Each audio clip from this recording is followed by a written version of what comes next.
আমার নবী একটা দৌড় দিয়া বাজান তাদের লিডারকে জড়িয়ে ধরে বললেন, এত বড় সর্বনাশ আপনি আমার করিয়েন না। এই 300 মানুষ যদি ভাগিয়া যায় আমি নবী অনেক কষ্ট পাবো।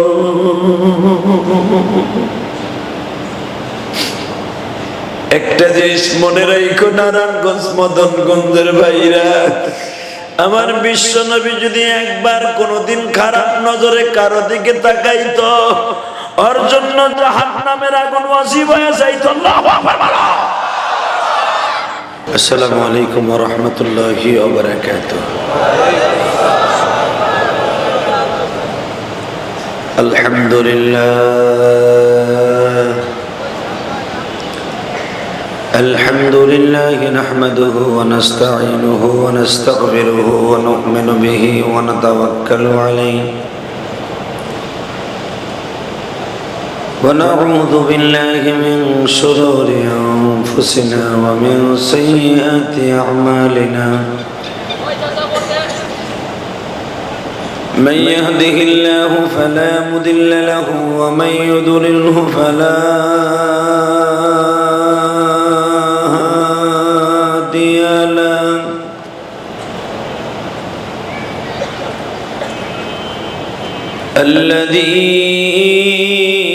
الذي أرسل رسوله بالهدى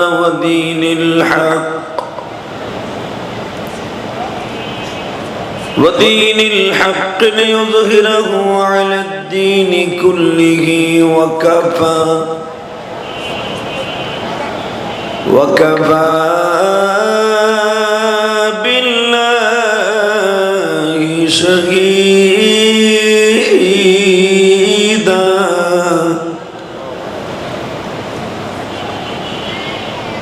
أما بعد فقد قال الله تبارك وتعالى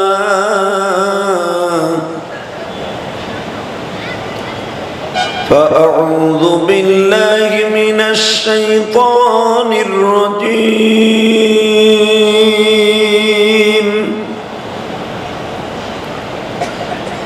بسم الله الرحمن الرحيم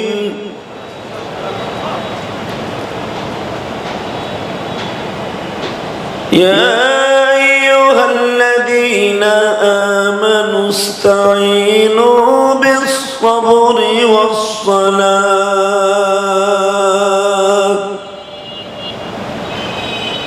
إن الله مع الصابرين.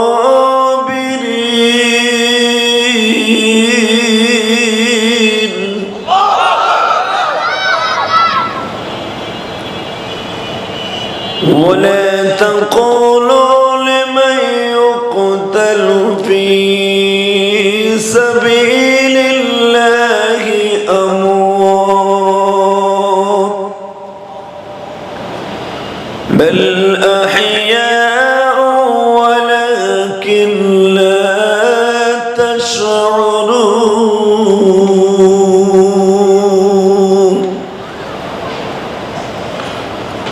إن الله وملائكته يصلون على النبي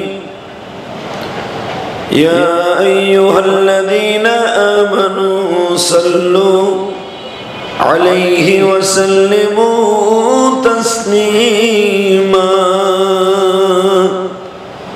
اللهم صل على محمد وعلى آل محمد كما صليت على إبراهيم وعلى آل إبراهيم إنك حميد مجيد.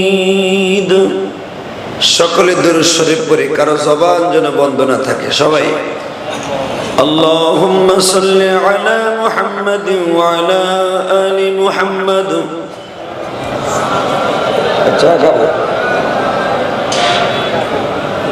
وعلى آل محمد كما صليت على إبراهيم وعلى آل إبراهيم إنك حميد مجيد اللهم بارك على محمد وعلى آل محمد كما باركت على إبراهيم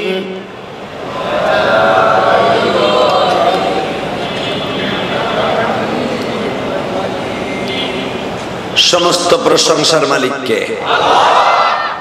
আল্লাহ নাম আসতে বলেন না, করুণায় ধরবে না, একসাথে বলেন সমস্ত প্রশংসার মালিক কে? ওই আল্লাহ আছে না নাই? বিশ্বাস হয়? সব কাজের শুরুতে কার নাম নেবেন? খানা খাওয়ার সময়, পানি খাওয়ার সময়, চা খাওয়ার সময়, সুদ খাওয়ার সময়,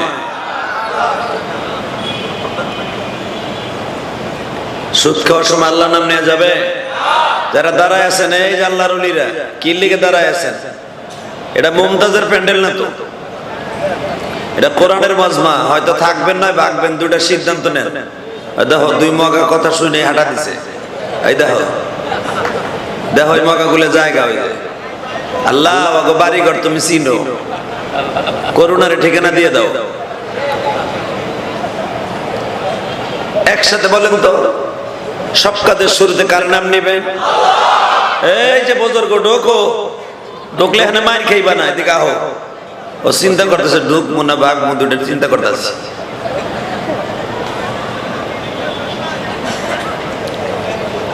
মদনগঞ্জ যুব সমাজের উদ্যোগে 2 দিন ব্যাপী 2021 11-12 নভেম্বর প্রথম দিনের শেষ অধিবেশনের সম্মানিত সভাপতি,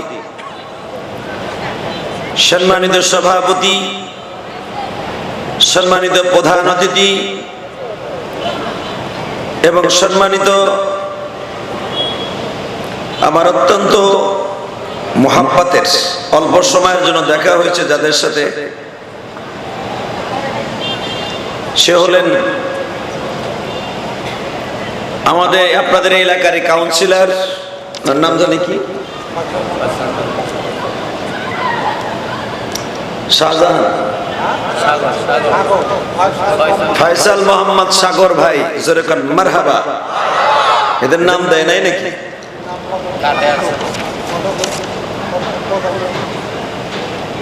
আজকের মাহফিলের সম্মানিত সভাপতি দেগারে হযরত উলামা ইকরাম, আজিজ তালাবা, বিশেষ করে প্রধান অতিথি যিনি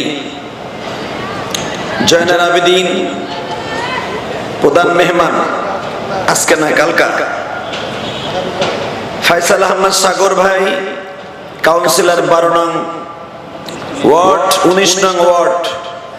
আজকের মাহফিলের সম্মানিত মেহমান জনাব আলহাজ আলমগীর হোসেন, জনাব আলহাজ আলীনুর মিয়া সহ আজকের যিনি সভাপতি, অত্যন্ত ভালো মানুষ, আপনাদের সুপরিচিত ব্যক্তিত্ব, এই মদনগঞ্জ যুব সংঘ ওয়াজ কমিটির সম্মানিত সভাপতি জনাব আহমেদুল হোসেন সাহেব, মঞ্চে বিশিষ্ট হযরত উলামা ইকরাম, আজিজ তালাবা, বীর মুজাহিদ, আমার যুবক ভাইরা, পর্দার ভিতরে বসে বসে শুনতেছেন আমার মা ও বোনেরা, সকলের প্রতি আমার আন্তরিক শুভেচ্ছা অভিনন্দন। যেই রব্বে কারীম আপনাকে আমাকে এই পবিত্র সময়ে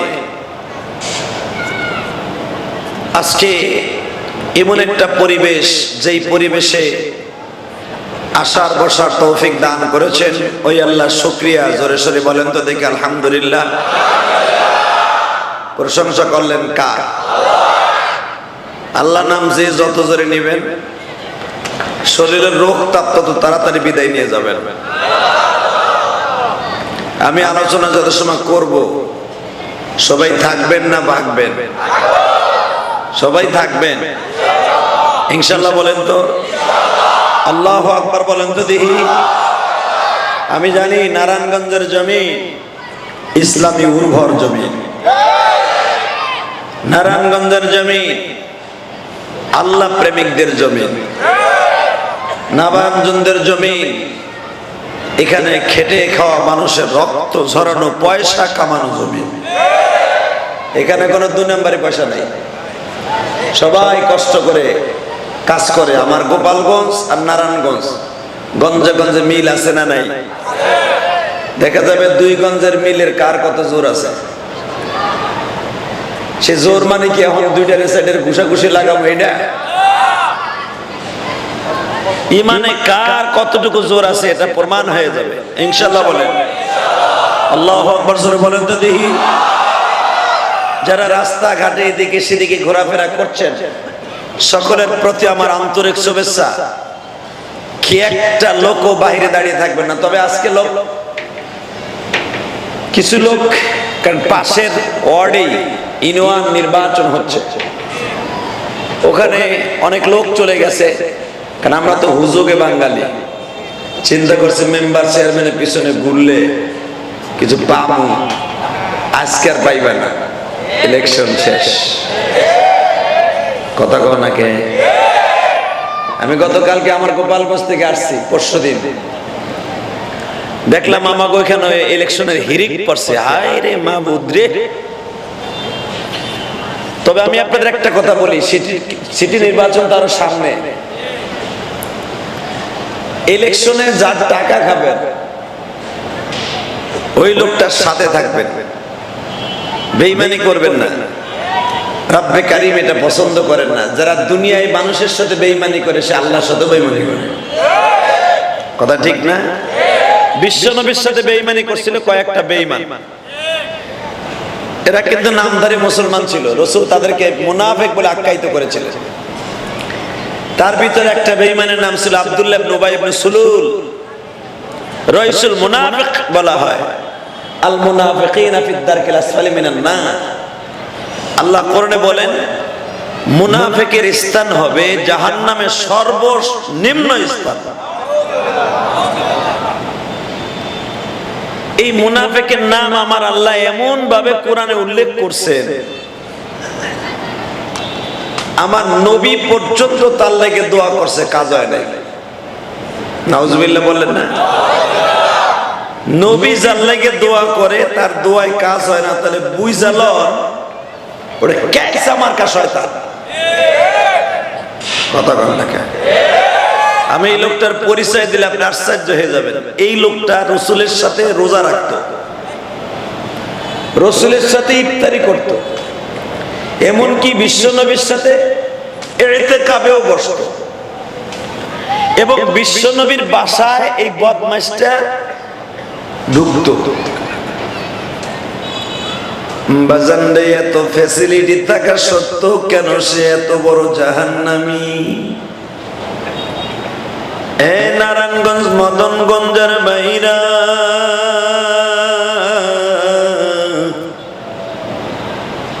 জাহান্নামী হওয়ার পিছনে একমাত্র কারণ আমার বিশ্ব নবীরে কষ্ট দিয়েছিল। নবী আমার 1000 সাহাবীদেরকে নিয়ে বাবা উহুদের প্রান্তরে যাচ্ছে কোরআনকে জমিনে টিকাই রাখার জন্য। 1000-এর মধ্যে এই বদমাইশটা পিছনের মধ্যে থেকে কিছু কিছু লোকের মধ্যে ধোঁকা দিয়ে দিল। ধোঁকাটা কি? এই যে আব্দুল্লাহর পোলা মুহাম্মদ তোমাকে মক্কায় আসছে, এখন দিলটা নরম করবেন। আব্দুল্লাহর পোলা মুহাম্মদ মক্কা থেকে মদিনায় আসছে, যদি এই লোকটা ভালোই হবে তাহলে এই লোকটারে মারিয়া কেন তার দেশের লোক তাড়ায় দিছে। কত সুন্দর মানুষ নবীজি,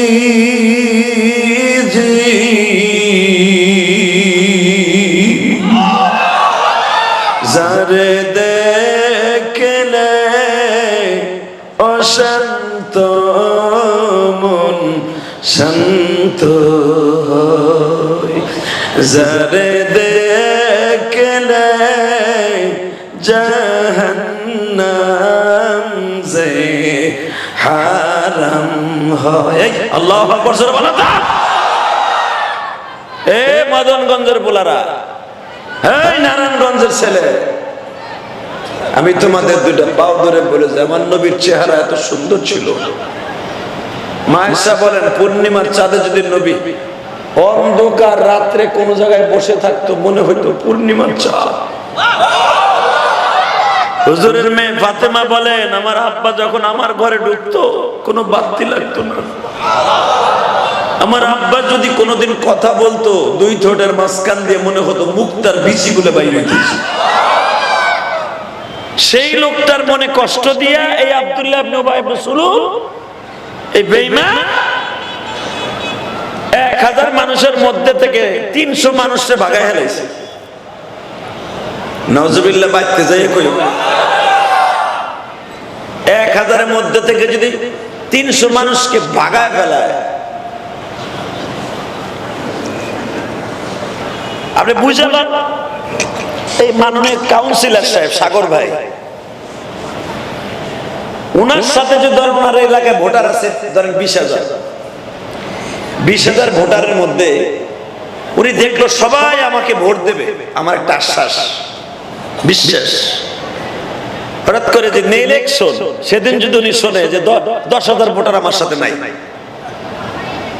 কথার উত্তর দেবেন যদি মানুষ হয়ে যায়, এই লোকটা কি আর লোক ঠিক থাকবো? অবদান এটা যদি তোমার আমার সিস্টেম হয়, আমার নবী তো একটা দলের কমান্ডার। হঠাৎ করে নবীর কানে খবর আসলো, ওমর ইবনে খাত্তাব বললেন হুজুর আপনি যারে মাঝখানে বহায়ে খাওয়াইছেন, যারে আপনার বাড়িতে অনুমতি ছাড়া ঢুকাইছেন, কামটা সেই করে লেছে। নবী বলে কে করছে? উবাই ইবনে সুলুল। সুলুল এই কামটা করলো, উবাইদুল্লাহ এই কামটা করলো। বাজারে আমার বিশ্ব নবী জায়গায় বসে বললেন তোমাদের এই সভাপতি সাহেব যদি শোনে আমি আওয়ামী লীগের একজন বড় লিডার, আমার মাননীয় প্রধানমন্ত্রী আমারে অনুমতি দিছে, রাত 10টার পরে যদি শুনি আমার কাছ থেকে কেড়ে নিছে, আমার কাছ থেকে কে কেড়ে নিছে? আমার অত্যন্ত বিশ্বস্ত বন্ধু বাজান রে, এই লোকটা ওই রাতের মধ্যে ঘুমাবে না। আমার এতিম নবী যার চেহারার দিকে তাকাইলে জাহান্নামের আগুন হারাম হয়ে যাইতো গো বাজান। আমার নবী যদি কোন জায়গায় থুতু ফেলতেন ওই জায়গা থেকে মেশকম্বরের ঘেরান আসতো। আমার নবী যদি কোথাও পায়খানা করতো মেশকম্বরের ঘেরান আসতো। আমার নবী যদি কোন রাস্তা দিয়ে হাঁটিয়া যাইতো গো বাজার,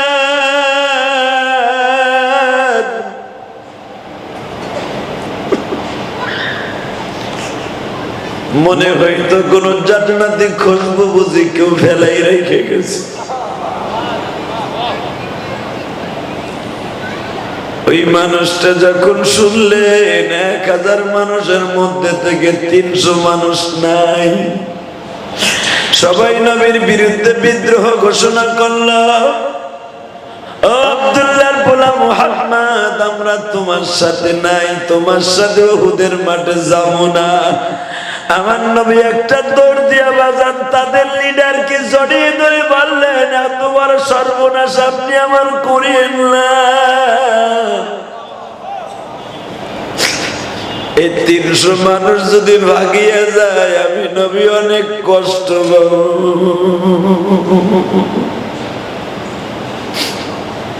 একটা জিনিস মনে রাখো নারায়ণগঞ্জ মদনগঞ্জের ভাইরা, আমার বিশ্ব নবী যদি একবার কোনদিন খারাপ নজরে কারো দিকে তাকাইতো ওর জন্য জাহান্নামের আগুন ওয়াজিব হয়ে যাইতো। আল্লাহু আকবার বলো। যদি কারো দিকে বাবা নেক নজরে নবী একবার তাকাইতো, আমার আল্লাহ তার জন্য জান্নাত ওয়াজিব করে দিত। বাজান রে, আব্দুল্লাহ ইবনে উবাই ইবনে সুলুলের হাত দুটো জড়িয়ে ধরে বললেন, আমি আপনার কাছে অনুরোধ করে বলছি, অন্তত এই মানুষগুলোর মধ্যে আপনি এদেরকে ফিরাইয়া লয়ে যায়েন না। এই জামাআতটা তৈরি করতে আমার অনেক কষ্ট হয়েছে। এরা বিবি বাচ্চার কাছ থেকে বিদায় নিয়ে আসছে, এরা আমার সাথে যুদ্ধে যাবে। এরা আমার সাথে যুদ্ধে যাওয়া মানে আল্লাহর সাথে যুদ্ধে যাওয়া। আপনি মেহেরবানি করে সর্বনাশটা করিয়েন না। বাজান বেঈমান কোনো কথা শুনলো না, ডাঙ্কা বাজাই দিয়ে বলল, তোমার মতো লোকের সাথে আমরা যুদ্ধে যাইয়া সন্তানকে এতিম বানাইতে রাজি না। এ বাজান, আমার নবী এই কথাটা শুনে কলিজাটা বাবা টুকরা টুকরা হয়ে গেল। দুহাত তুলে বলে, মানি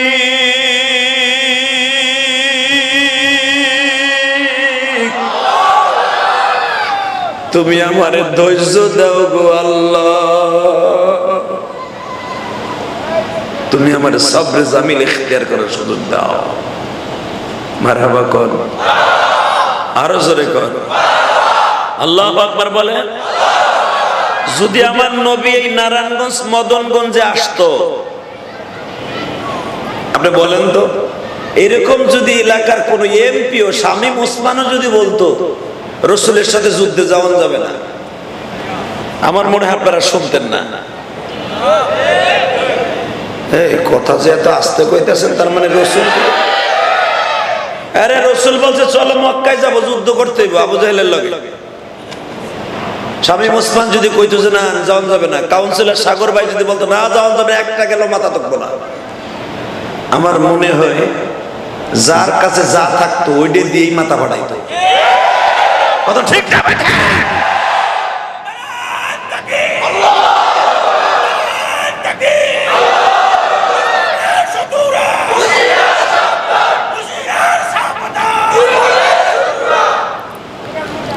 শেষ হয়ে গেছে।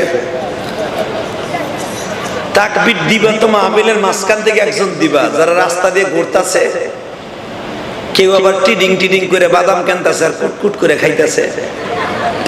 ওই বদমাস গুলা তাবুর ছোট ছবি আলি, আর যারা রাস্তায় দাঁড়া রয়েছে, দুলাভাইরা ডুববেন না। ও দুলাভাই, অবস্থা তো আর এক মগা খারাই দিছে। এ মগা ডুব, জায়গা দাও। আর আইতে গলি দৌড়ে দৌড় মারে, ওই দিক দিয়ে ঘুরে আইবো। আমি তো দেখতে আছি কি করব। যারা ঢোকার হারে হিন্দি ঢুকে পড়ছে, মারহাবা কোন তো আল্লাহু আকবার জোরে বলেন তো দেখি। আল্লাহ যারা আজকের মাহফিলে শরীক হবে, আমার সাগর ভাই বয়ে রয়েছে, সভাপতি সাহেব বয়ে রয়েছে, এর মধ্যে থেকে তোরা ওখানে খারাইতে যাবি গা। আল্লাহ কানা কড়া ফেরেশতা রাস্তা রেখে দাও ওই মুখে, যেটাই যাবে ওটার লেন দিয়ে আজীবনের লাগে উল্লা বানায় হেলাইবা। কি এই দোয়া করবো না? এই দোয়া করব না ইনশাআল্লাহ বলেন। আল্লাহু আকবার জোরে বলেন তো। আল্লাহ যে স্বর্ণের মানুষগুলা বসছে এই জান্নাতের বাগানে, এদেরকে এখান থেকে উঠাইয়া জাহান্নামে দিয়েন না। জোরে কেন আমিন? আরো জোরে বলেন আমিন। তো এবার আমি একটা তাকবীর দেই, এইটা একটু আর ওটাই তুমি দিকে গার ব্যথা করে। এ মুসলমানের পোলা, ব্যাস মাস্টার বাড়া, টন বেজ বাড়া, হাসি তো করা।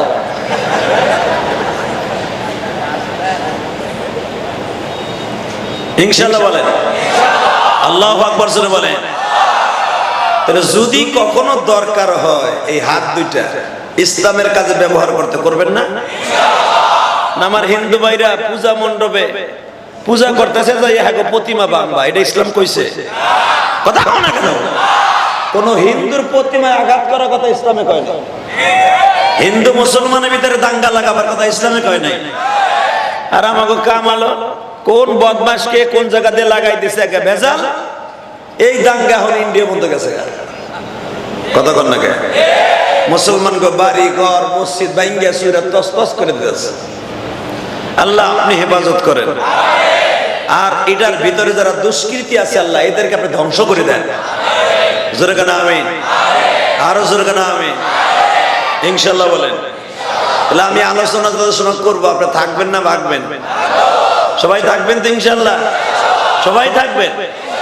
এ রাখেন, আমি হাত উঠাইতে কইছি নি থাকবেন না ভাগবেন? সবাই থাকবেন? এইবার আমি পরীক্ষা করব, সবাই থাকবেন তো? আল্লাহকে হাত উঠাই দেখান তো কে কে ভাগবেন।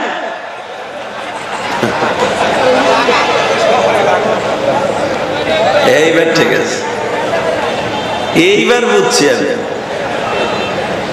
আমি জানি আপনারা কেউ যাবেন না ইনশাল্লাহ বলেন, মারহাবা বলেন। লোক কিন্তু আসতেছে, পুরা মাঠ ভরবে, প্যান্ডেলও জায়গা হবে না ইনশাল্লাহ বলেন। তবে ইলেকশন যদি আজকে না হইতো, লোক এই প্যান্ডেলে কোথাও জায়গা হইতো না। তবে আপনারা যে কয়জনই বসছেন আজকে প্রথম দিন, আখিরি মোনাজাত করে যাবেন বাজানরে আমার বিশ্ব নবী অত্যন্ত বিনয়ের সাথে কোরআন শরীফের আয়াত পড়লেন। কি পড়লেন আমি এখন পড়ি। ওয়ালা তাকুলু লিমান ইউকতালু ফি সাবিলিল্লাহি আমওয়াত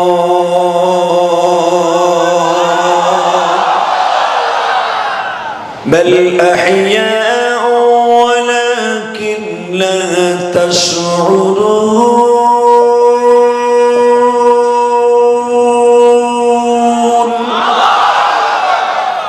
ও আব্দুল্লাহ ইবনে উবাই ইবনে সুলুল, আপনি মানুষগুলাকে লয়ে যাইেন না।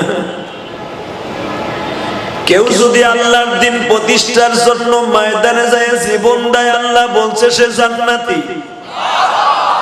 কে বলেছে? আরো জোরে, আরো জোরে। ওই আল্লাহ এখনো আছে না নাই?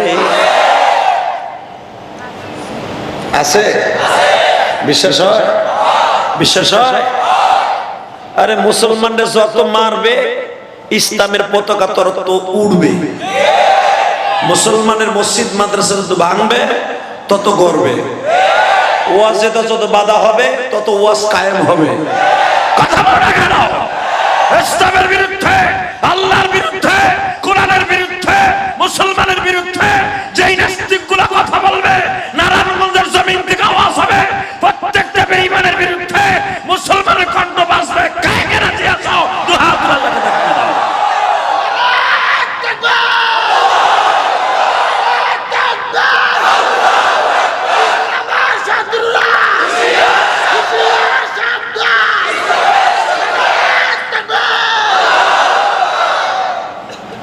এই নারায় তাকবীর আওয়াজ কি খারাপ শোনা যায়? জোরে কর না কে? এই আওয়াজটা এমন একটা আওয়াজ, এটা নামাজের জন্য ফরজ হয়ে গেছে। কথা কর না কে? এই যে এইভাবে যদি আপনি আল্লাহু আকবার দিয়ে দাঁড়ান, ইশারের নামাজটা যারা পড়ছেন, আমি জানি এর ভিতরে মনে হয় 1-150 লোকে নামাজ পড়ছে কিনা ইশারে, তাও সন্দেহ। কথা কন, নামাজি গো চেহারা দেখলে ঠিক পাওয়া যায়। আরে কত মাহফিলের সভাপতিও নামাজ পড়ে না। কথা কয় না কে? প্রধান অতিথিও নামাজ পড়ে না, মগার হয়ে মগায়। আরে ভাই, আমরা গোপালগঞ্জের লোক করে খাতির করে ঘর টাইম আসেনি। শুধু একটা কথার আওয়াজ দেন, এইরকম ওয়াজের সভাপতি কোটি কোটি যদি এক পালায় দেন, এক পালায় কোটি কোটি যদি দেন, আমি ইলিয়াস রহমান জিহাদির ওয়াজ বিলিয়ন কোটি যদি এক পালায় দেন, আমার মাবুদের এক ওয়াক্ত নামাজের ভাই যাইও না, শুনো এ দাদু ভাই যাইও না, আরে কার পালায় পড়ছো রে ভাই? কি লিগাইছিল এই ওয়াজে আমার সামনে? যাবার নিয়ে তো করি না আমি মোনাজাতের আগে। আমার জীবনে বহুত দেখা গেছে, ওয়াজে গেছি লুঙ্গি টান খাইয়ে বইয়েই পড়ছে। আল্লাহু আকবার কন্ত দিহি, আল্লাহু আকবার আরো জোরে কান। কয়েকদিন আগে ওয়াজে গেছে আমাকে গোপালগঞ্জ, নাম কমু না, এক চেয়ারম্যান, আলহামদুলিল্লাহ বলেন, অর্থাৎ মাননীয় প্রধানমন্ত্রী যে এলাকার নির্বাচিত এমপি, ওটা টুঙ্গিপাড়া। টুঙ্গিপাড়ার এক চেয়ারম্যান, হার চেহারা দেখলে মনে হয় আল্লাহর ওলি। সুবহানাল্লাহ। আপনারা তো খালি আমাকে বকা দেন গোপালগঞ্জের গোপালী, হে বেটা আমরা গোপালী না, আমরা কপালী। ইনশাল্লাহ কর না কে? টুঙ্গিপাড়ায় উপজেলার একজন চেয়ারম্যান, ইউপি চেয়ারম্যান, আলহামদুলিল্লাহ কর। আরে তার চেহারা দেখে আমি মনে করছি আলেম মানুষ, হালাকে শুনলাম সে একটা মাস্টার্স পাস গ্রাজুয়েট একজন শিক্ষিত লোক। এত সুন্দর দাড়ি, এত সুন্দর জুব্বা, সে মাহফিলের সভাপতি। আমার জনগণে বললো হুজুর এই লোকটা একটা ওয়াক্ত নামাজ কামাই দেয় না। সুবহানাল্লাহ, বোর কোলের মধ্যে যায়।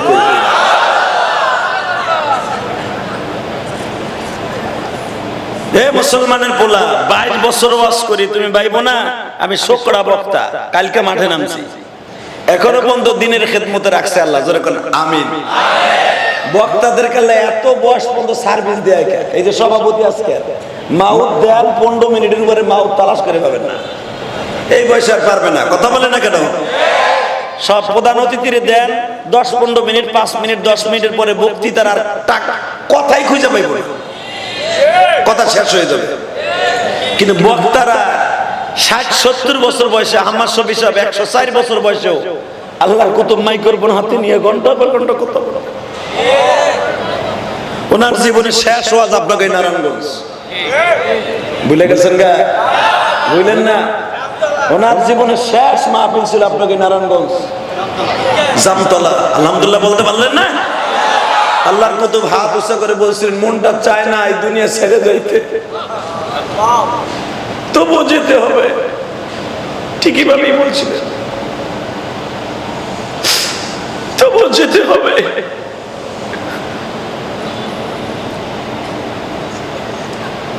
এই পৃথিবী থাকার জায়গা না। কত আশা করে বসে আছে যে বসুন্ধরা ফ্যাক্টরির মালিক, উনি ওনার জীবনে হয়তো একদিন আশা করছিল আমি ছোট্ট একটা ফ্যাক্টরি থেকে বড় একটা ফ্যাক্টরি দিব। বড় একটা ফ্যাক্টরি পরে ওনার আশা হয়েছে আরো 2টা ফ্যাক্টরি দিব। ওনার পরে আসছে টিস্যুর পেপার দিব, আর একটা আসছে সিমেন্টের ফ্যাক্টরি দিব, আবার আসছে রডের ফ্যাক্টরি দিব, আবার আসছে জায়গা জমির ব্যবসা করব। কত আশা, আশা আর আশা। কথা ঠিক না বেঠিক? এই কাউন্সিলর মনে মনে ভাবতে যে আমি একজন সিটি মেয়র হব, ওনার আশা থাকতে পারে না? বাজানরে আল্লাহ সেই কথাই বলতেছে, আশা লইয়া চলে বান্দা জমিনে,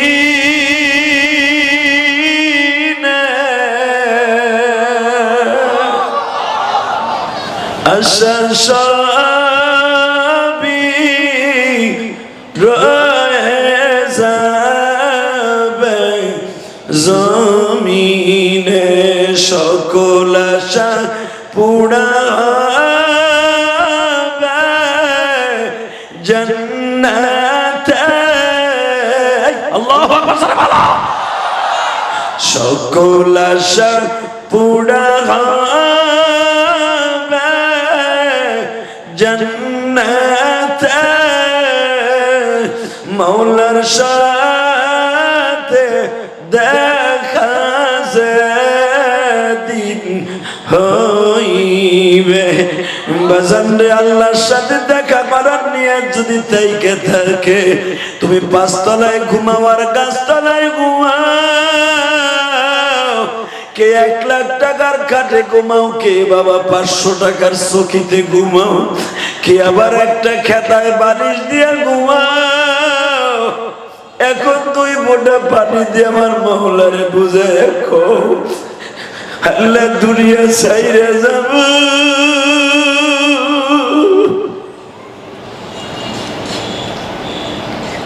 আমার আপন বলতে তুমি যারা কেউ নাই গো। আমার চরমনার পাগল ভাইরা উজানের মাঠে যায় দেখো কেমনে উজান পানির মতো লাফায়। উজান পানিতে সামনে বাবা চালা ফুটি লাফায়, আল্লাহর পাগল গুলি সেইভাবে লাফায় গো বাবা। তোমরা আমার মাওলারে দেখাইয়া দিয়া, মাওলা তোমারে পাইবার জন্য মাহফিলে আসছি, তোমারে কি একটা বানের জন্য পাবো না? ইমাম মালিক রাহমাতুল্লাহ আলাইহি আল্লাহকে যখন দেখতো গো বাবা, শরীরের মধ্যে একটা ঝাঁকি দিয়ে মাওলারে বুঝায় কয় এই দুনিয়া থাকার জায়গা না।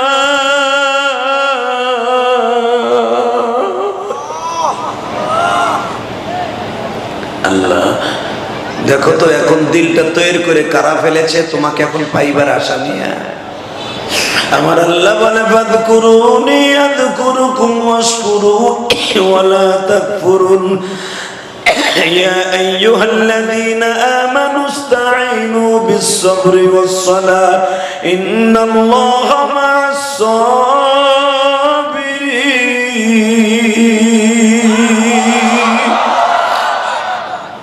আহা, এটা আমার কথা না, আল্লাহ কি কয় শোনেন। এ বান্দা তুই আমার চাস, হ্যাঁ আমার চাস, তুই পৃথিবীতে তোর মার কাছে দুধ চাওয়া পাওয়ার আগে আমার পায়ে যাবে। জোরে জোরে জোরে জোরে। তোর মার কাছে দুধের তৃষ্ণা লাগছে, দুধ চাইতেছস, তোর মায় দেয় না, কাজে ব্যস্ত। আমি আল্লাহ এমনই দরদি, তোর মা তোর বালিশের পাশে আসার আগে আমি হাজির হয়ে যাবো। ঠিক না বেটি? জোরে কর, আরো জোরে। এখন কানবা, আমি জানি না এই মাহফিলে কার মা নাই, কার বাবা নাই, তবে আল্লাহর যদি একটা লাভ দিয়ে দেখাইতে পারো, আল্লাহ আমি একটা মা হারা সন্তান, আমি একটা বাবা হারা সন্তান, আমার সন্তান একদিন বাপ বাপ কে কাঁদবে, আমি যদি না কাঁদি আমার সন্তান একদিন কাঁদবে না। এই নিয়ত করে যদি তুমি কাঁদতে পারো, আমি আল্লাহকে সাক্ষী রেখে বলছি তোমার সন্তান একদিন এরকম ওয়াজে বসে কাঁদবে। আল্লাহু আকবার বলেন তো। যুবক ভাই, আমি তোর পাও তুলে ধরছি, দুনিয়া থাকার জায়গা না, ঠিক না বেটি? থাকতে পারবে? সিস্টেম আছে? নাই নাই। আজকে ফেসবুকে একটা জিনিস দেখলাম, একটা ছেলে তার বাপের ধরে আছাড় দিতেছে।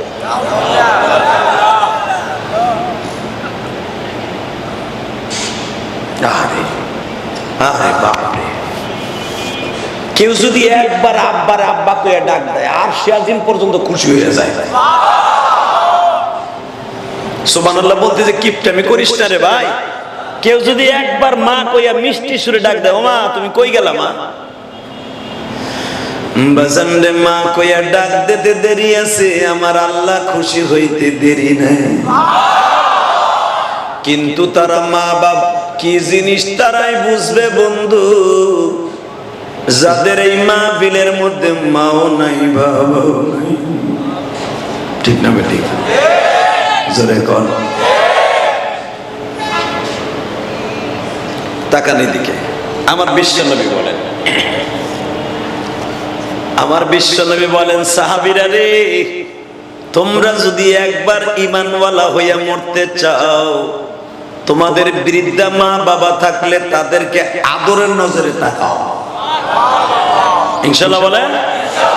এখানে অনেক ছেলে আছে ফ্যাক্টরিতে চাকরি করে, অথবা অটো রিক্সা গাড়ি চালায়, রিক্সা চালায়, পায়ে চালায়, 20-25 হাজার টাকা মাসে যা কামায়, মা বাবার জন্য কিছু রাইখে দেয়। ঠিক না বেটি? আল্লাহ জাদুগুলোরে কবুল করে। যারা মা বাবার প্রতি খেয়াল করে, আল্লাহ আপনি তাদের প্রতি খেয়াল করেন। আল্লাহ তাদের সন্তানগুলিকে আপনি এরকম বানায় দেন যেন সে তার মা বাবার প্রতি খুশি করে। ও বাজান, তাহলে এবার দিলটা নরম করবেন, শুধু চোখে পানি থাকবে আর কিচ্ছু থাকবে না। কে কইছে আপনার গুনাহ মাফ হইব না? কত বছর ওয়াজ এটা? আজকে 26 বছর ধরে ওয়াজ হয়, 26তম। সুবহানাল্লাহ বিহামদি। এই 26 বছরে কত বড় বড় 26 কত হয়? ধরেন প্রধান 3 জন বক্তা থাকেই, আর এখানে দেখলাম অনেক বক্তা। তাহলে এই এতগুলা বক্তা যদি 26 বছর থাইকা থাকে, হিসাব করেন কত শো বক্তাই মাহফিল ওয়াজ করছে। ঠিক না বেটি? 3 জন করে হইল 3-26 কত হয় হিসাব করে? 78 জন বক্তা ওয়াজ করছে। যদি 4 জন করে হয় তাতে প্রায় 100-র কাছাকাছি। কথা কর না কেন? 104 জন, তাই না? তাহলে 104 জন বক্তা যদি ওয়াজ করে থাকে, তাহলে বুঝলেন কোন বক্তা আজকে অনেক বক্তা দুনিয়ায় নাই।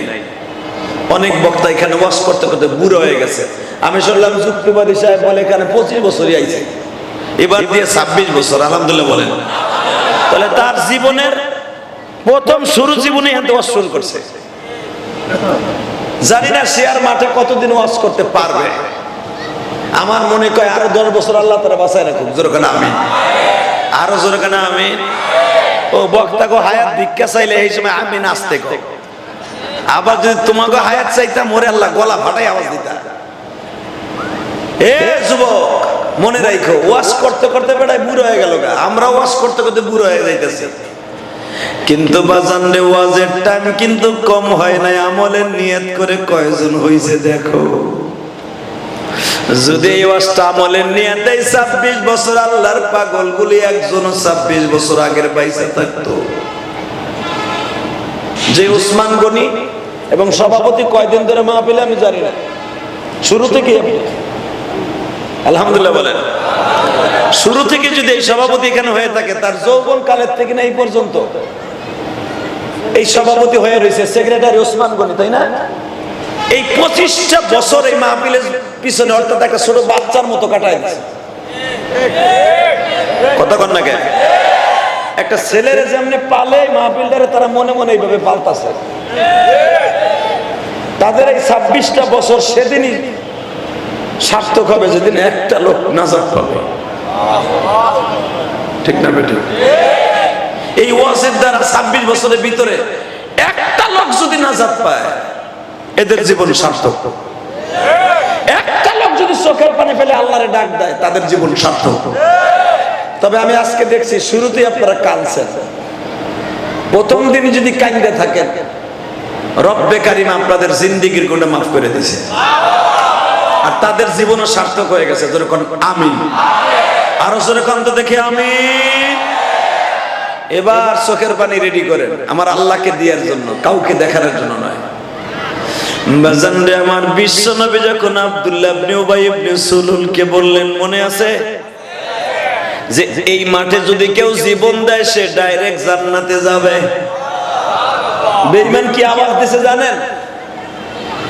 তুমি বদরের যুদ্ধে লয়ে গেছো মানুষগুলা, 7 জন মানুষকে বদরে রাইখাইছো, 14 জন। তাগো পোলাগুলা এখন এতিম হয়ে গেছে, বাপরে তালাশ করে পায় না। আর তুমি এখন আবার একটা বছর যাইতে না যাইতে আবার উহুদের যুদ্ধ নামে একটা যুদ্ধ লাগাই দিছো। তুমি আসলে সন্ত্রাসী। নাউজুবিল্লাহ, যে যত জোরে কইছেন দিলের পর্দা তত তাড়াতাড়ি সরে গেছে।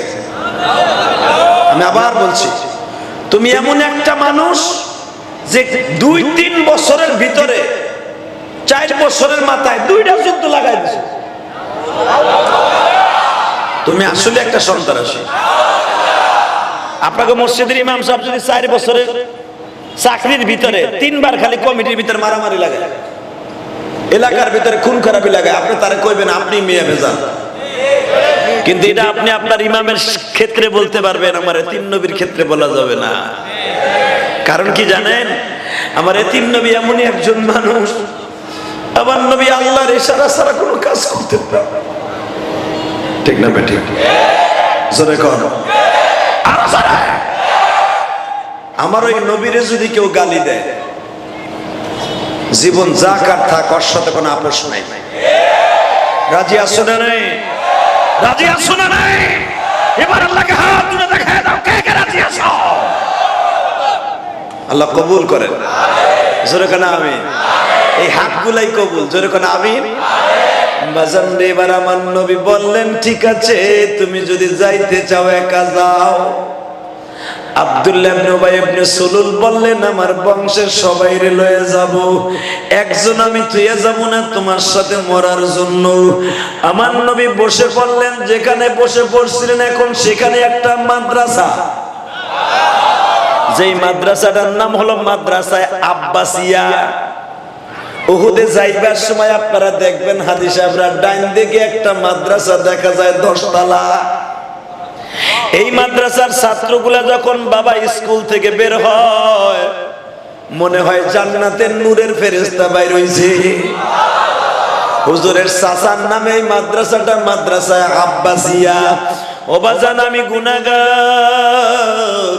2014 সালে যখন আল্লাহ আমাকে নেন, আমি তো 2004 সাল থেকে হজে যাই গো বাবা। আল্লাহ প্রতি বছরই তো হজে নেয়, এই 2 বছর করোনার কারণে যাইতে পারি না গো বাজান। আপনারা যদি হজে যাইতে চান, এখন 2 নয়নের পানি দিয়া ওই মাদ্রাসার কথা মনে করে কাইন্দ গো বাবা। আল্লাহর বুঝায়া কও মালিক, কত মানুষ হজে যায়, আমরা যাইতে পারি না। কত আলেম ভাইরা হজে যায়, আমরা যাইতে পারি না। একটা বার কি তোমার মায়া লাগায়া লয়া যাইতে পারো না?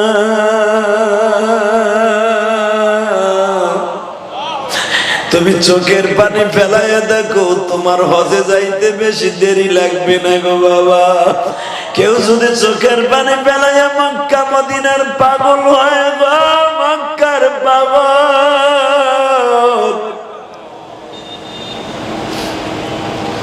সালমান ফারসি রাদিয়াল্লাহু তাআলা আনহু বাজান রে অনেক বছর বেঁচে ছিলেন জমিনে। যেই সালমানের সিদ্ধান্তের উপরে বাবা কোরআনের সূরা নাযিল হইছে, সূরা আহজাব।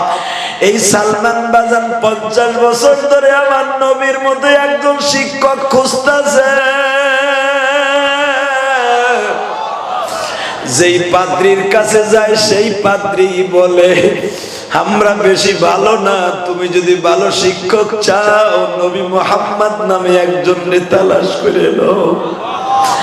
সালমান ফারসি 50 জন শিক্ষকের কাছে গেছে আমার নবীর বিশ্রাইতে। ও বাজান বিশ্রাইতে বিশ্রাইতে বিশ্রাইতে বিশ্রাইতে বাবা অনেক বছর পর্যন্ত চলিয়ে গেছে।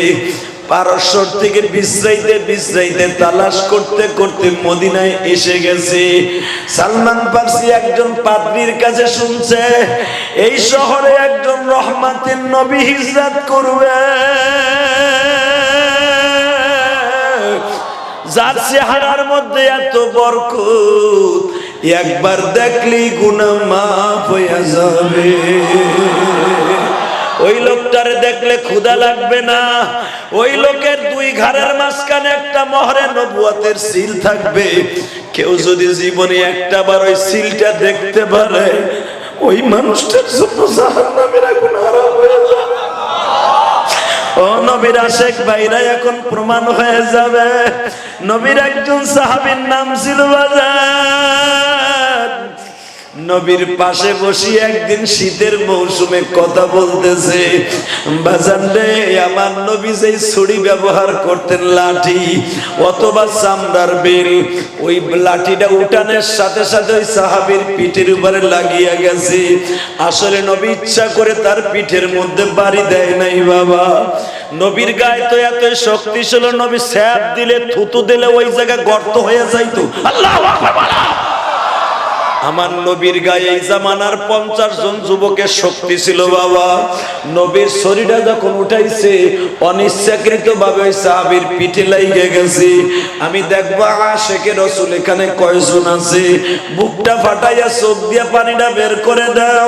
ও বাজান, কালকে যদি কবরের বাসিন্দা হয়ে যাও, আমার মাওলা তোমার কবরটা জান্নাতের ফুলের খুশবু বানায় দিবে। ও বাজান, এই দুনিয়া থাকার জায়গা না।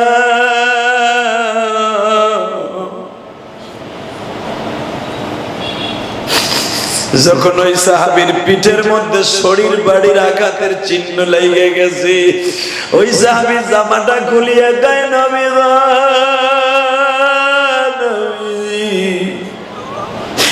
আপনি বলে কারো কাছে ঋণী থাইকা কবরে যাবেন না? নবী কয় হ্যাঁ, যদি আপনি আমার ঋণ শোধ না করে কবরে যান, আমি কোনোদিন আপনারে মাফ করুম না। আমার নবী বলে আমি আবার তোমার কাছে ঋণী কবে?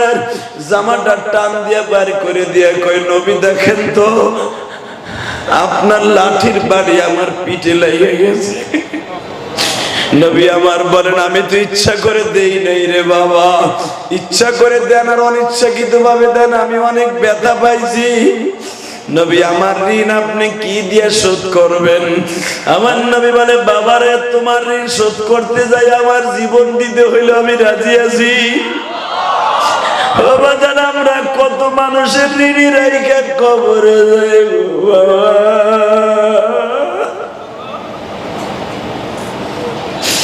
একজন মালিক তার কর্মচারীদের কত ঋণী রেখে কবরে যাও। নবী আমার বলে, কারো একটা টাকা ঋণী রেখে যদি কবরে যাও, কিয়ামতের মাঠে আমার আল্লাহ তার সব নেক আমলগুলা দিয়ে দিতে হবে একটা ঋণের জন্য। ও আমার ভাইরা, তোমরা বুঝিয়া শুনিয়া চলিয়া গো বাবা।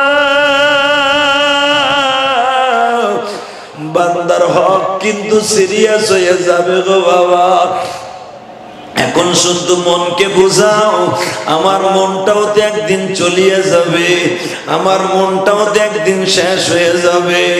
এ যুবক, তুমি দেখো না দুনিয়ায় কত মানুষ যুবক বয়সে বিদায় লয়া যায়, কত মানুষ সকালবেলা ঘুমায় আর উঠতে পারে না বাবা। ওই ঘুমের মধ্যে স্ট্রোক করে দুনিয়া ছাইরা চইলা যায়। তুমি তো কত মানুষকে কষ্ট দিলাই, একবার কি মাপ পাওয়ার সুযোগ পাইছো? এই মাহফিলের থেকে মাপ চাইয়া কবরে যাইও, আল্লাহ তোমাদের মাফ করে দিবে। যেরকম আল্লাহুম্মা আমিন। হুজুর, আপনি দেখেন কেমনে আমার একটা বাড়ি দিছেন, জামাটা টান দিয়েই দেখে বাবা বেতের বাড়ির মাঝখানে দাগ হইয়া খালের মতো হইয়া রয়েছে। আমার নবী হাতটা চাইপা ধরে বলে, বাবা তোমার হাতের এই লাঠির বাড়ি দাগ মিটাইতে যাই আমার কি হতে হবে বলো? ওই সাহাবী বলে, আপনি আমার যেমনি বাড়ি দিছেন আমি আপনার বাড়ি দিব। আমি বাড়ি না দিলে আমার মনের তৃপ্তি মিটবে না। আবার নবী বলে, তুমি আমারে বাড়ি দেবে, এই যে জামাটা উঠাইলাম বাড়ি দাও, পিঠটা পাইতা দিলাম বাড়ি দাও। সাহাবী বলে, আপনি যখন আমারে বাড়ি দেন আমার ওই পিঠের মধ্যে কোনো কাপড় ছিল না। নবী আমার বলেন, ঠিক আছে আমি জামাটা উঠাই দিলাম, তুমি আমারে বাড়ি দাও। বলে না, আপনি যখন আমারে বাড়ি দেন আমার সামনে অনেক ভাইরা ছিল, ছাত্র ভাইরা ছিল, অনেক লোক ছিল, তাদের সামনে আমারে বাড়ি দিছেন। নবী আমার বলে, আপনি কি তাদের সামনে আমারে বাড়ি দিয়ে ঋণ মুক্ত করবেন? কয় হ্যাঁ। সাথে সাথে বলে, আপনি কোন সময় বাড়ি দিবেন? বলে, আমি অমুক দিন আসরের পরে আপনারে বাড়ি দিব, অনুষ্ঠান করে বাড়ি দিব। আপনি আমার অনুষ্ঠানের মধ্যে বাড়ি দিয়েছেন। আল্লাহু আকবার। ও আমার আশিকে রাসূল ভাইরা, এইটা কি সহজে সহ্য করা যায় রে বাবা? যখন বলছে আমি আপনারে মজা করে বাড়ি দিব, মানুষের সামনে বাড়ি দিব, এই কথাটা হযরত ওমরের কানে চলে গেছে। ওমর একটা দৌড় দিয়া ওই সাহাবীর বাড়ি গেছে। বাড়ি যাইয়া দুইটা হাত চুমা দিয়া বলে, ভাই রে, আমি ওমর ছিলাম জানোয়ার, আমি আমার নবীর হাতে বায়াত হইয়া কালেমা পড়ে হয়ে গেছি আনোয়ার। আমার নবীর দিকে যদি কেউ একবার তাকায় খারাপ নজরে, আমি ওমর আর দ্বিতীয়বার তাকাবার সুযোগ দেই না। আমি ওর চোখ দুইটা উঠাইয়া পকেটে লইয়া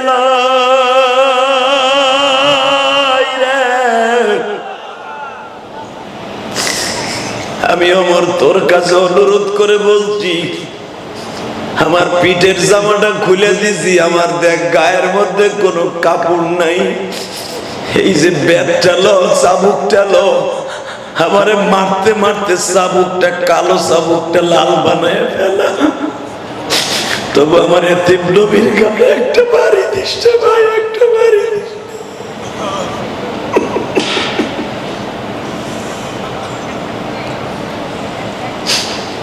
এই যে দেখো সামনে বসে কত যুবক কান্দে গো।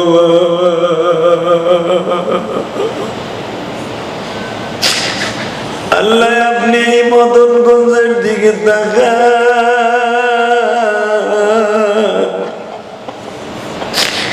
কত যুবক এই মাহফিলে আছে, মা বলে ডাক দিতে পারে না।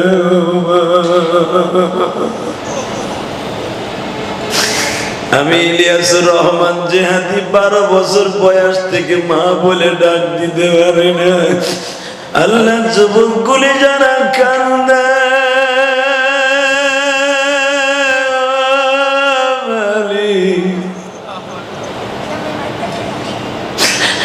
এদের জীবনের গুনাহ কি তুমি রাইখা দিবা জমা?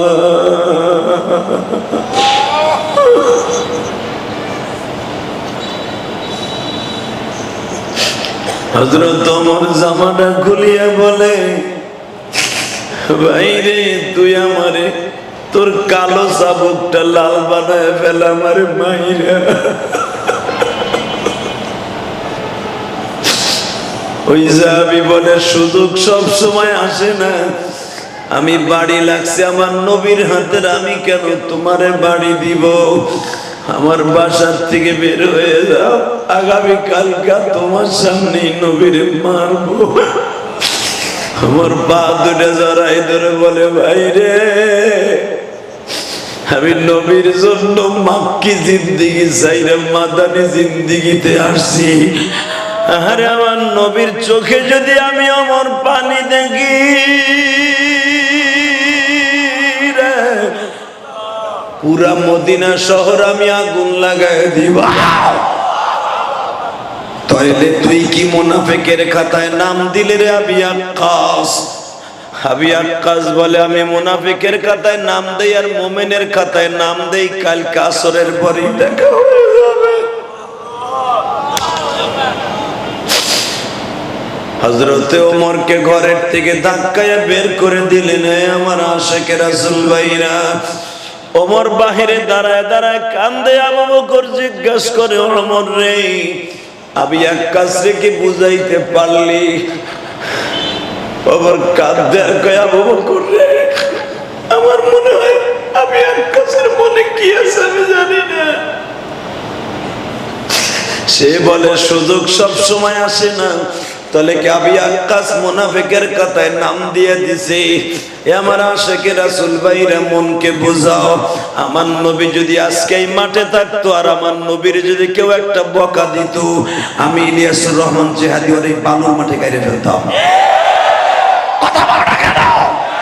যদি তোমার এই নারায়ণগঞ্জে নবীকে কেউ গালি দেয়, নবীর ইজ্জত নিয়ে কেউ খেলা করে, মুসলমানের রক্ত থাকতো এই নাস্তিকের সাথে কোনো আপোষ নাই। কাকে রাজি আছো? দুহাত তুলে আল্লাহকে দেখায় দাও।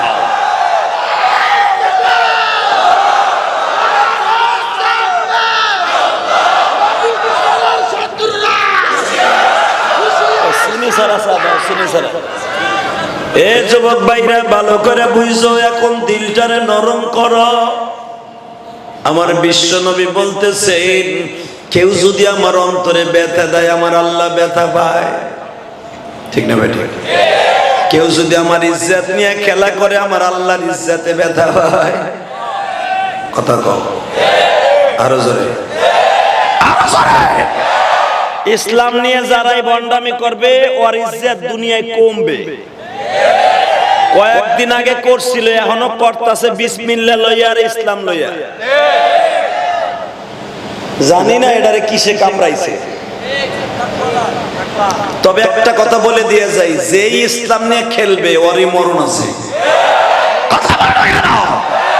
বাংলাদেশে হতে পারে আমরা আওয়ামী লীগ, হতে পারে বিএনপি, হতে পারে জামাত, আমরা এক একজন এক এক দল করতে পারি, কিন্তু ইসলাম নিয়ে কেউ ভণ্ডামি করলে তার সাথে আমরা নাই। জীবনের বিনিময় হলো তার প্রতি হত করব। এটা কি তোমার বাপের ইসলাম সংবিধানতে মুছে দিবা? বাপের বিসমিল্লাহ তুলে দিবা? বিসমিল্লাহ তোলা মানে কি আমার আল্লাহরে তুলে দেয়া। এ বিসমিল্লাহ কার কথা? জোরে কও, আরো জোরে। কারো বাপের শব্দ না এটা, এটা কোরআনের শব্দ। কষ্ট হইতেছে? আর মাত্র 10 মিনিট কথা কম। কয়টা পর্যন্ত চলবো? সারা শুনতে হলে যারা দাঁড়ায় আছো ঢুকতে কল ঢুকিয়া পর কামে লেগে যাবে আজকে। কে কইছে তুই জাহান্নামে যাবি? ঢোক। আরে ঢুকাই লই খালি ঢোক। এই একটাও যাবি না, দেখ আমি দেখতাছি, কিন্তু যেটা যাবি হেডেরই করুন হইতে পারে। এই যে আল্লাহর ওলিরা, আপনারা হাসতাছেন কেন? ঢোকেন। হ্যাঁ ঢোকে না কেন? সেমরি কালারের গেঞ্জি গাই দিয়ে, কমলা রঙের গেঞ্জি গাই দিয়ে ওই দিবই আবার মনে হয়। আল্লাহ কবুল করেন সরকার, আমিন। আর জোরে বলেন আমিন। এবার বলেন জমিনের মালিককে। ওই আল্লাহ আছে না নাই? এবার প্রমাণ হয়ে যাবে মুসলমানের পোলা। সব জিনিস নিয়ে খেলা করা যায় না। এই কারেন্টের তার ধরে আছে, সর্বপ্রথম কারেন্ট আবিষ্কার করছে কারেন্ট। যেই ভদ্রলোক জীবনের প্রথম কারেন্ট আবিষ্কার করছে বিদ্যুৎ, উনি মনে করছে আমি বানাইছি, আমি এটা টেস্ট করে দেই। ইতিহাস পড়ে দেখো, উনি ফাইনাল হয়ে গিয়েছিলেন।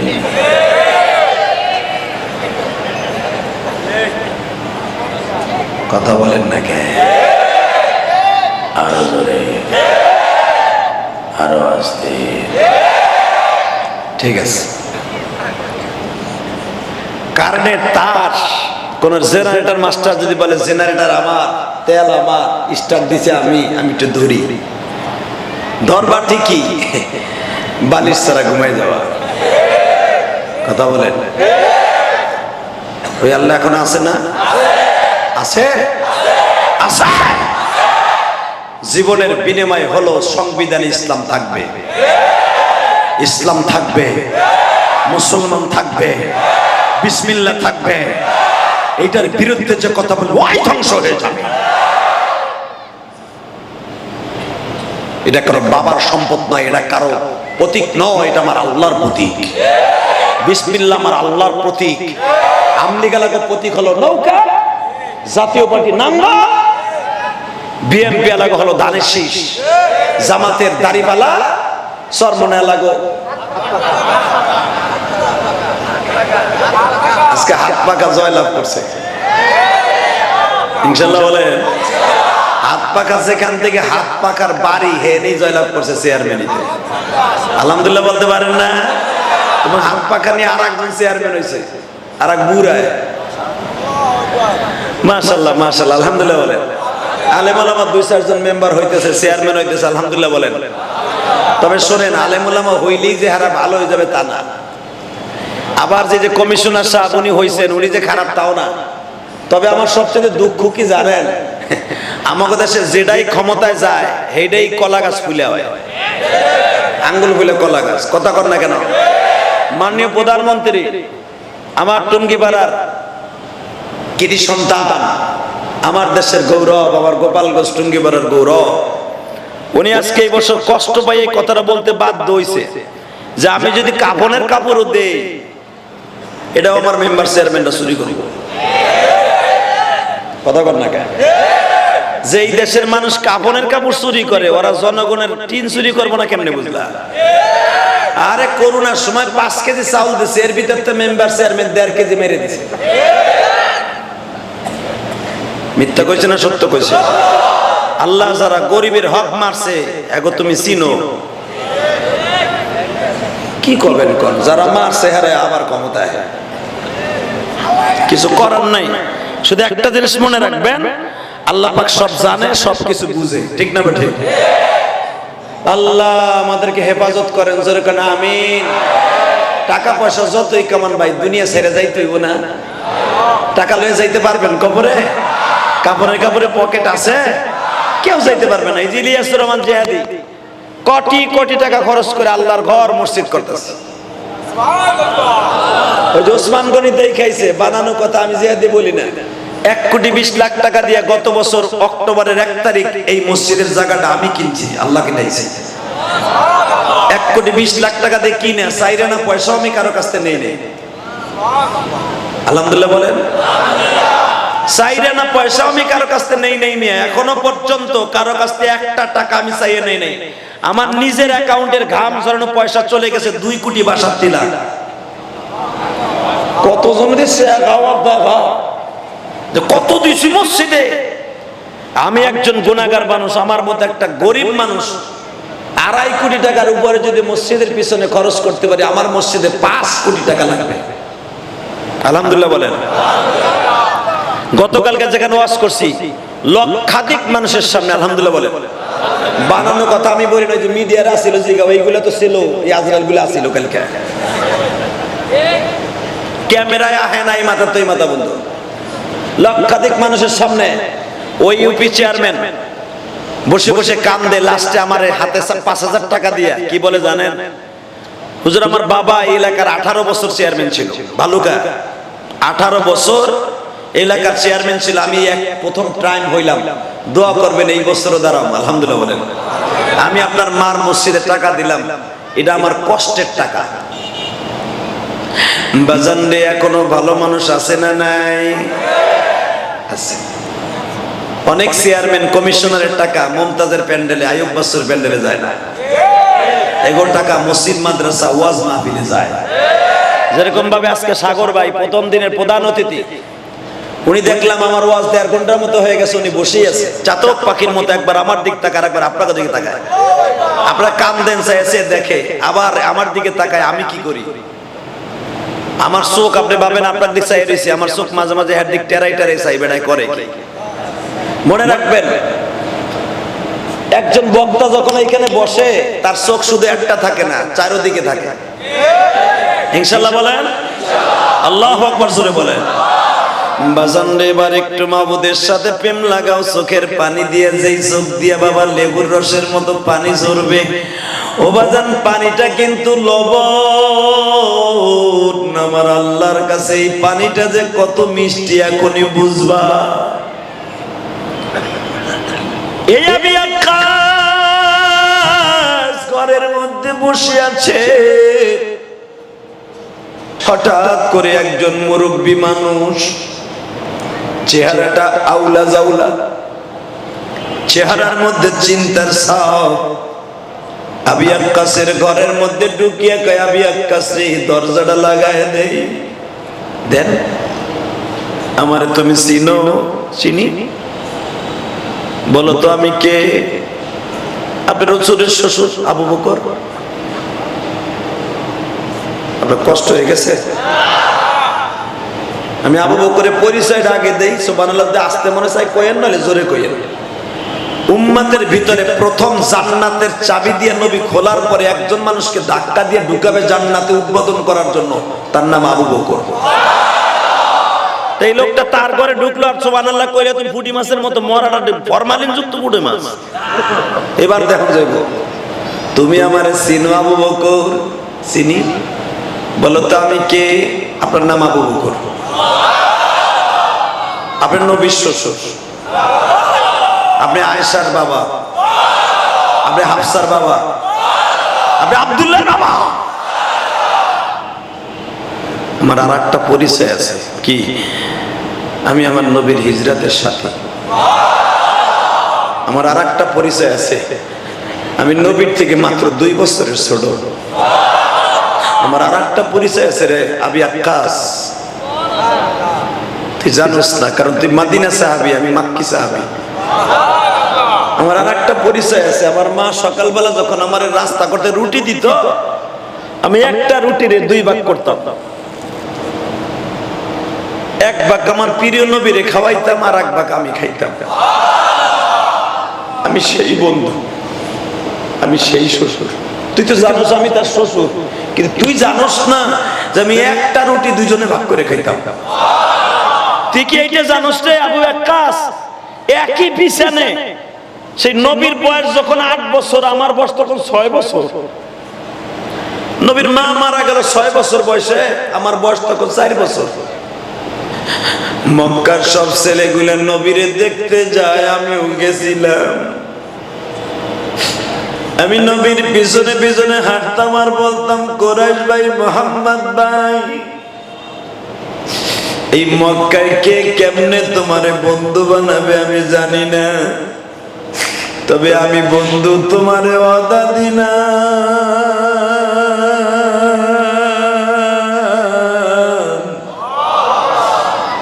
একটা মিনিটের জন্য আমি তোমার কাছ থেকে সরব না।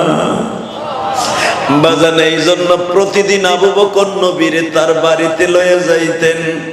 আবু বকরের মা তারে বুকের মধ্যে নিয়ে আনন্দ দিতেন এবং বলতেন, বাবা গো, আমি তোমার মা। এই আল্লাহু আকবার। আবু বকরের আরো 3 জন ভাই ছিল বাবা, তারাও নবীর অনেক ভালোবাসতেন। কিন্তু তারা কেন ভালোবাসতেন? আমার নবী ঘরে ঢুকলেই তাদের ঘরের মধ্যে বরকত শুরু হয়ে যাইতা।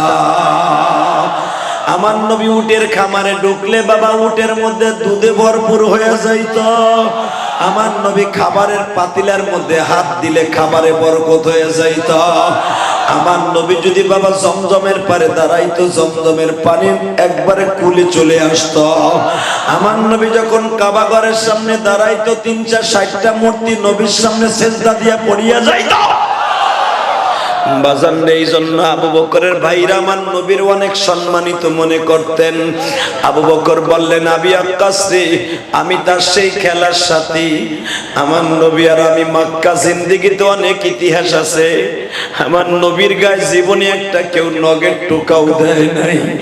নবীর যে টোকা দিয়েছে সেই ধ্বংস হয়ে গেছে। আবি আক্কাস, আমি তোর কাছে একটা অনুরোধ করি। আমি শুনতে পাইলাম তুই বলে আমার নবীর গায়ে আঘাত করবি। আমি আবু বকর, আমার নবী বলছে জান্নাতের প্রথম উদ্বোধন করবে আমাকে দিয়া।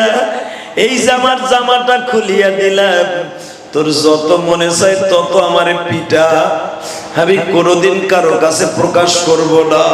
শুধু একটা কথা বললে, আবি আক্কাস, জীবনে কোনদিন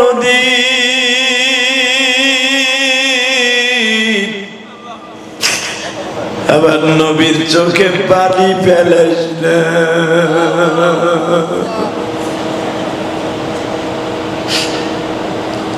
আমি এক কাজ বলে, সুযোগ সব সময় আসে না। আপনি মুরব্বী মানুষ, বাসায় চলিয়া যান। আমি এখন দেখব আমার ভাইদের কার চোখে কতটুকু পানি গো বাবা। যখন কারো কথা শুনলো না, এ বাজান এমনকি হযরতে আলী পর্যন্ত গেছে। আল্লাহু আকবার। হযরতে আলী পর্যন্ত গেছে, সবাই একই জবান দিয়ে আওয়াজ দিছি। এরপরে এমনকি হযরতে উসমান গনিও গেছে, তাকে একই জবাব দিছি। কাউকে আবি আক্কাস চান্স দেয় নাই গো বাবা। হঠাৎ করে দেখা গেল বড় বড় সাহাবীরা সবাই ফেল হয়ে গেছে। এ বন্ধুরা,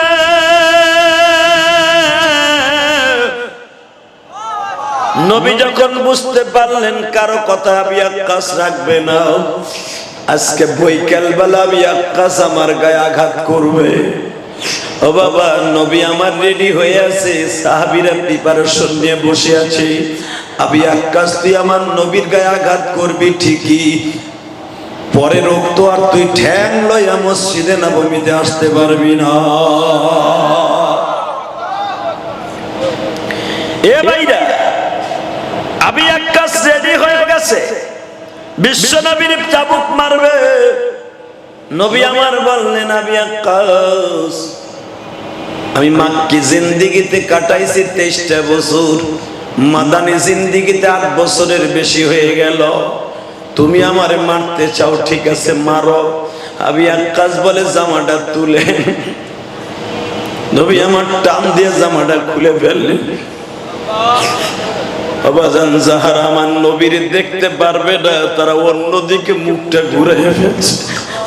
আমার নবীর শরীরটা বাবা দুধের মতো সাদা ছিল।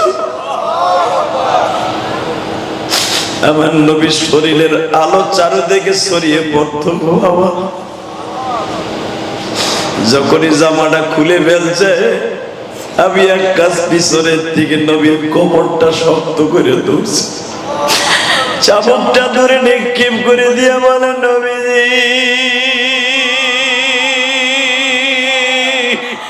আমার দয়ার নবী,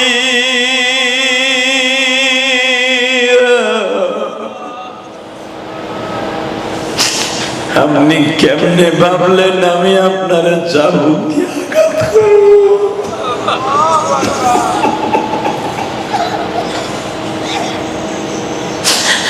আপনি কেমনে ভাবলেন গো মায়ার নবী, আমার রহমতের নবী? ও ভাইরা, আজকে 11ই নভেম্বর আমার মাওলারে দেখায়া দাও। নারায়ণগঞ্জ মদনগঞ্জের যুবক ভাইরা, 11ই নভেম্বর এই নারায়ণগঞ্জ মদনগঞ্জের জমিন আমার মাওলারে দেখায়া দাও। এই 11ই নভেম্বর বৃহস্পতিবার রাত্রে আমার মাওলারে 2 নয়নের পানি দিয়ে দেখায়া দাও। আমি আকাশ যখন ইশকের ময়দানে নামিয়া কোমরটা শক্ত করিয়া ধরিয়া এই আমি আকাশের ঠোঁট দুইটা বাবা মহারানা পথে লাগাই দিছে, মহারানা পথে লাগাই দিছে।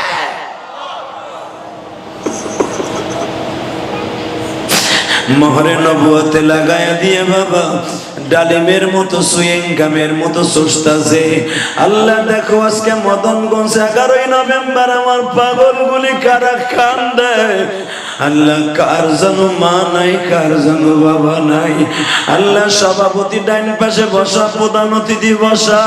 এই 26 বছর মদনগঞ্জ তোমার পাগল নওয়াজের আয়োজন করে আল্লাহ।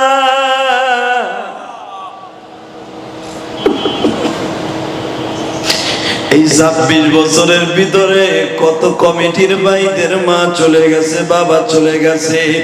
এখন যারা দুই নয়নের পানি দিয়া তোমারে খুশি করতে চায় গো মালিক, এদের সকলের জীবনের গুনাহ মাফ কইরা দিও। আমার নবী বলে আমি আকাশে তুই এই ফন্দিটা কেন আটলি? হে ভাইরা এখন চোখকে বুঝাইয়া বলো, চোখ রে আমি আকাশ যদি নবীর কাছ থেকে জান্নাত কিনা নিতে পারে গো, আমি কেন পারবো না আজকে চোখের পানিতে আমার আল্লাহরে নবীরে খুশি করতে? আজকে যদি আমার চোখের পানি রানিং ক্যামেরার দ্বারা উঠিয়ে যায়, সারা পৃথিবীতে যদি মানুষ আমার চোখের পানি দেখতে পারে মিডিয়ার দ্বারা, আমার আল্লাহ তো রানিং ক্যামেরা দিয়ে কোটি কোটি ফেরেশতা লাগায় রাখছে। আজকে মদনগঞ্জের জমিনের দিকে তাকায় দেখো মালিক, তোমার আশিক গুলি কান্দে।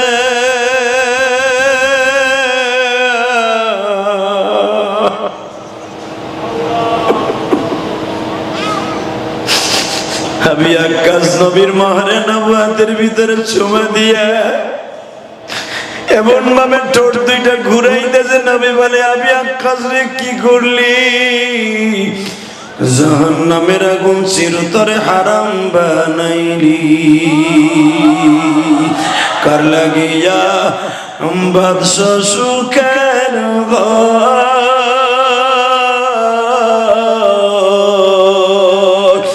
এই ঘর একদিন বাইঙ্গা যুবক হবে তোমার পর।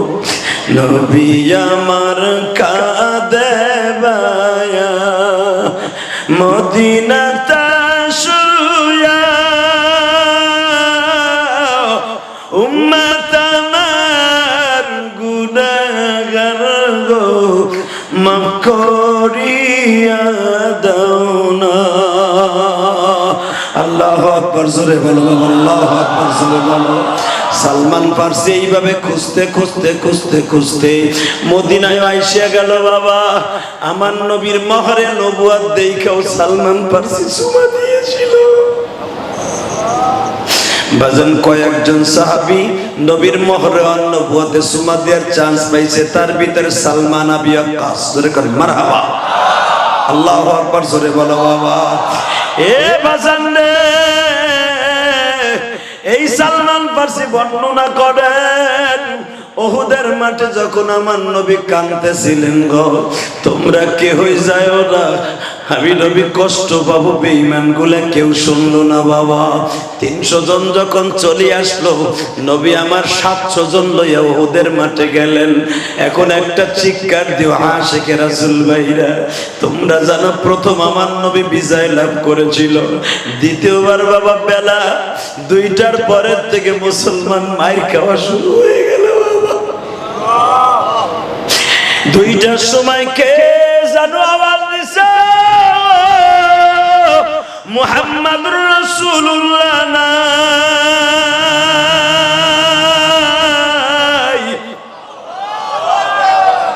নবী মুহাম্মদ শহীদ হয়ে গেছে। যখন শুনছে আমার নবী নাই, হযরত আলীর হাতে ডাল তরবারি ছিল বাবা। এখন শুধু তুমি একটা চিৎকার মারবা ইশকের মাঠে। আলীর হাতে ডাল আর তরবারি ছিল, হাতের থেকে ফেলায় দিছে। কাল লাইগে বাইসা থাকবো, আবার নবী যদি না থাকে আমি বাইসা থেকে লাভ কি? বাজান আলীর ধরা কোবাইতেছে বেঈমান গুলি। আলীর গায়ে 80টার উপরে বাবা বল্লমের আঘাত পড়ে গেছে। আলীর ডাল হাতে নাই, ধরা কোবাইতেছে শৈল মাছের মতো। হঠাৎ করে কে যেন ডাক দিছে, আলী রে আর মার খাইস না রে আলী।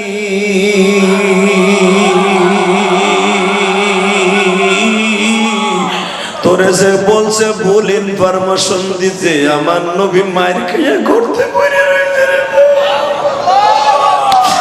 আলী আমি নিজ চোখে দেখে আসছি আমার নবী মরে নাই রে আলী। আমার নবী তোরে খুঁজতাছে রে আলী।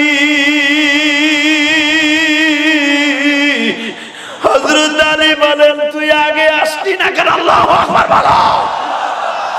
তুই আর 1 ঘন্টা আগে আসলি না কেন? আলীর আমি আসার চেষ্টা করছি, পারি নাই। আমার বাইরে এখন 2 নয়নের পানি দিয়ে দেখায় দেরে মদনগঞ্জের যুবক ভাই। নবীর প্রেমে পড়িয়া যদি কারো চোখে পানি আসে, ওই মানুষটা কোনোদিন জাহান্নামের আগুনে জ্বলবে না। এই যে আমি ইলিয়াসুর রহমান জেহাদি 12 বছর বয়সে মা হারাইয়া পৃথিবীর কত দেশে যাইয়া কান্দি গো বাবা। আমি আমার মায়ের মতো কেউ পাই না, তুমিও পাইবা না। পৃথিবীতে একটা মাত্র দরদি আছে রে মা। এখনো পর্যন্ত বরিশাল থেকে লঞ্চে উঠলে মা দুঃখিনী কাঁদে আর বলে, বাবা আবার তুমি কবে দেশে আইবা?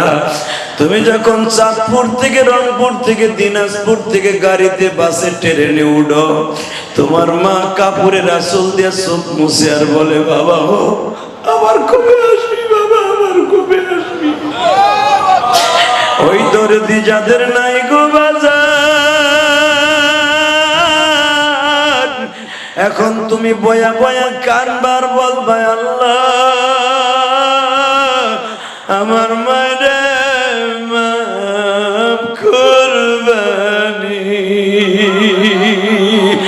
আল্লাহ তুমি মাফ কইরা দাও আমার মায়ের, আমার মায়ে পড়ে আছে অন্ধকার ঘরে। আল্লাহুম্মা আমিন, আল্লাহুম্মা আমিন। বাজানরে হযরতে আলী আবার মুষ্টি ধারণ করলেন ডাল তরবারি, একটা লাফ দিয়ে বলে, মক্কার বেঈমানগুলি, আলীর তরবারির থেকে আর বাহিরে যেতে পারবি না। বেঈমানগুলারে কচু গাছের মতো কাটিয়া এখন একটা দেখায় দেবা নবীর আশে কয়জন আছে এই মাঠে, টাকা পয়সা ইনকাম করতে পারবা। নবীর আশে কোনোদিন টাকা দিয়ে কেনা যায় না।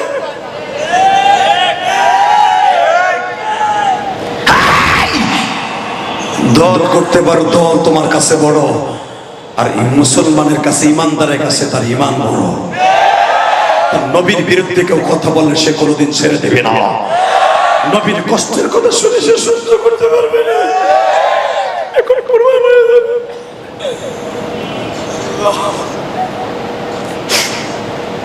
বেজন্ডি হযরতে আলী আবার শক্ত করে তরবারিটা ধরলেন। মনে হচ্ছে মরা গাছে পানি দিলে যেমন জীবিত হয়। 80টা কোপ, এটা আমার বাপের বানানো কথা না, বুখারীর হাদিস কিতাবুল মাগাজি ফাইজুল বারীর মধ্যে দেখবা উলামা একরাম ইলিয়াস রহমান জিহাদি বানানো কথা বলে ওয়াজ করে না। 80টার উপরে আলীর গায়ের মধ্যে খালি বল্লম, কাতরার কোপ, বল্লমের কোপ। আলী যখন আবার মুষ্টি ধারণ করলেন, জমিনে হাতে দুটো গেড়ে দিয়ে এইভাবে বালুকায় জমিনে থাবা দিয়ে বলে, ওহুদের মাঠের মালিক, তোর আলীর অন্তত নবীর এক নজর দেখার আগে নিস না, তোর নবীর নিস না। নবী বলে, আমারে খুঁজতেছে, আমি একটু দেখবো, আমি একটু দেখবো।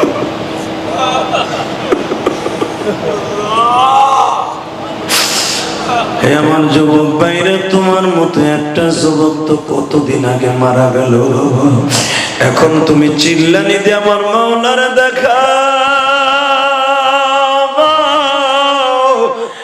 যে দেখো মাহফিলের সামনে একটা যুবক চিল্লায় আর কান্দে গো বাবা, আর কলিজার মধ্যে হাত দিয়া দেখো নবীর ইশকের আগুন জ্বলিয়া উঠছে।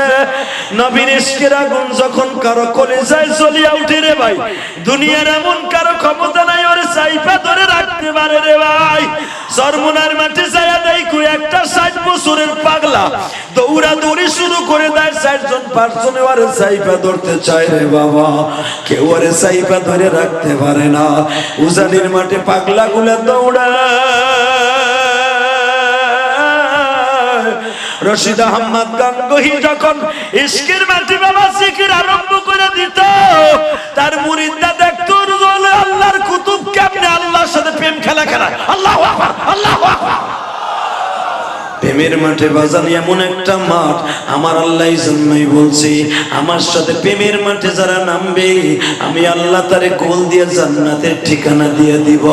আমি দেখবো প্রেমের মাঠের খেলোয়াড় কয়জন আছে গো বাবা। আহারে তুমি যদি ঘর বাড়ি ছাড়িয়া অন্ধকার কবরে যখন চলিয়া যাইবা ভাইবা, আমার দিকে তাকাও। আমি ইলিয়াসুর রহমান জিহাদি 12 বছর বয়সে আমার মায়ের এই কাপড় পরিধান করাইয়া যখন আমাকে মসজিদের পালকিতে শোয়া রাখছে বাবা,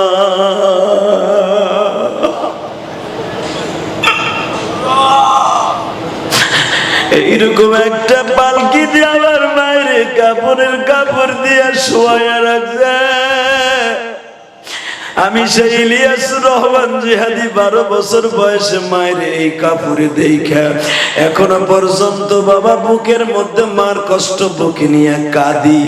এ নারায়ণগঞ্জ মদনগঞ্জের যুবক ভাইরা, তুমিও তোমার মায়ের কথা মনে করে কাঁদবা মনে মনে। বাবা মালিক, আমি গরিবের ঘরে জন্ম নিয়েছি, আমার মা বিছানায় অসুস্থ,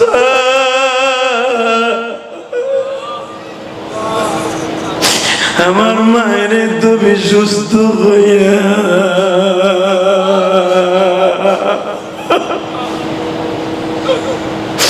আল্লাহ দেখো আমার ভাইরা ডাইনে বামে কান্দে গো।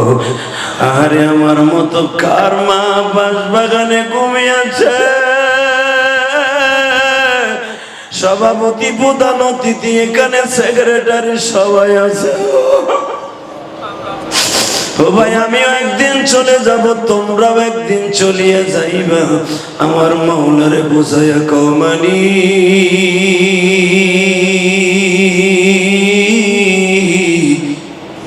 এটাই আমার জীবনের শেষ মাহফিল। বাজান এখন শুধু আওয়াজ হবে, আর কোনো কান্নার আওয়াজ হবে না। আগামীকালকে যদি কাফনের কাপড় পরাইয়া এইভাবে 4 জনে বিদায় দিয়া তোমার কাফনের কাপড় পরাইয়া বাবা ওই কবরস্থানে রাইখা আসে, এই কাফনের ভিতর থেকেও তোমার চোখের পানি ঘেরান আসবে গো বাবা। মাটিতে বলবে আগামী গতকালকে পাগলটা কাঁদছে,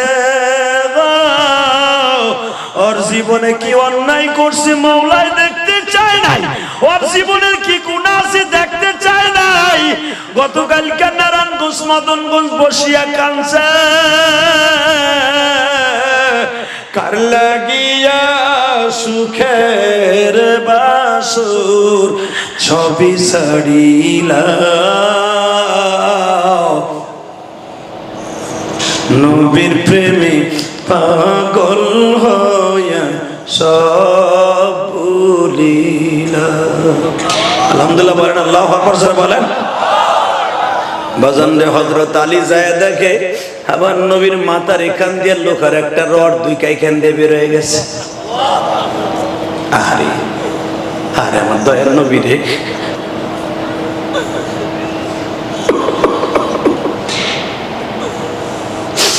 বাজান রে আমার নবীর রক্তে সমস্ত শরীর লাল হয়ে গেছে। আবু তালহা রাদিয়াল্লাহু তাআলা আনহু নবীর বুকের মধ্যে নিয়ে চাদর দিয়ে রক্তগুলো মুছে। বাজান রে হযরত আলী দৌড় দিয়ে যে নবীর বুকের মধ্যে দিয়ে বলে, নবী গো, কে বলছে আপনি শহীদ হয়ে গেছেন? আমার নবী বলে, আলী রে, কথা কম কাজ বেশি রে আলী, যদি পারস রে আলী আমার মাথার লোহারটা বের করে দেও। আমার নবী যখন বললেন লোহাটা বের করে দে, বাবা আপনারা সবাই জানেন অন্য সাহাবী হুজুরের লোহার কড়াটা উঠে দিলেন। ও বাবা, আবার নবীর দুইটা দাঁত দাইকে গেছিল। বাবা হযরত আলী বলেন, আমি এই দৃশ্য দেখার আগে কেন আমি বললাম না?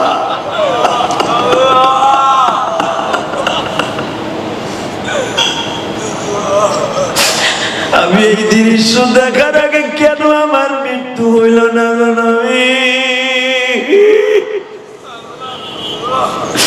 আমি যখন উহুদে আসি, আপনার মেয়ে ফাতেমা আমারে বলছিল, তুমি আমার সাথে ওয়াদা দিয়ে যাও, আবার বাবারে যেন কেউ একটা লগের আসন না দেয়।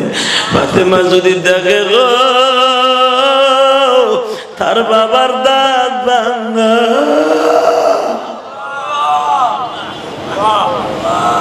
আমি কি জবাব দিব গো নবী? আমার নবী বলে, আলী রে, আমার ফাতেমারে জানাইস না আমার দাঁত ভেঙে গেছে। বাবাজান এখন তুমি একটা আওয়াজ দিও, মেয়েরা কিন্তু বাবারে জানের চাইতে ভালোবাসে। ফাতেমার কানে কানে কে যেন খবর দিয়া দিছে, ফাতেমারে তোর বাবা কিন্তু দাঁত ভেঙে উহুদের মাঠে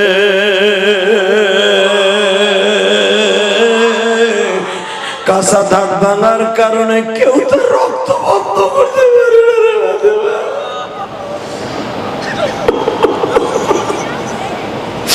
পাগলের মতো ফাতেমা দৌড়ায় যায়, দেখায় আমার এতিম বাবার রক্ত মাথা দিয়াও পড়ে, গাল দিয়াও পড়ে।